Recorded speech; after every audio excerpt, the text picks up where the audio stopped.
तो हो सकते हैं हम। हाँ अपने गांव के प्रधान कैसे यहाँ हो? प्रधान भाई विक्की भैया एक नंबर है। हाँ। अब का बताई तो का हमारे खिया कॉलोनी आ रही कॉलोनी कई दाज पास करवाई क्या कर रहे हो? क्या कर रहे हैं? अरे यार हमका कॉलोनी दे ना ऐसे चुटकियों में दवाई दे कॉलोनी और हमका सुना, हमारे खिए नलका बनवाए हैं, हमारा नलका बिगड़ गया, एक दाएं गए हमारा नलका तुरंत बन गया। जब हाँ, देख जा जान हाँ यार, वैसे अभी तक हमको कुछ ना मिला है, मगर सुने विक्की भैया बहुत अच्छा प्रधान। हमारे उनका फिर प्रधान बनवाओ। अरे यार आपकी हमसे ठान ली नहीं बनाओ आपकी इधर पूरा वोट दो उठाने हाँ, लो रोटी अपने- पूरा उड़ दो।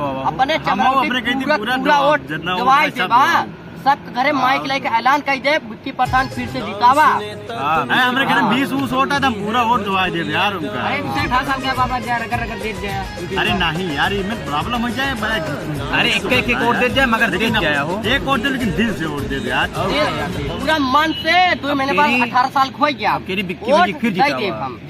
जिताओ हाँ। फिर विक्की अरे भैया। यार विक्की भैया खातिर एक लाइक, एक सब्सक्राइब हमारे वीडियो चैनल को हमारे सब्सक्राइब गांव करें, के लाइक करें। प्रधान हम हैं गाँव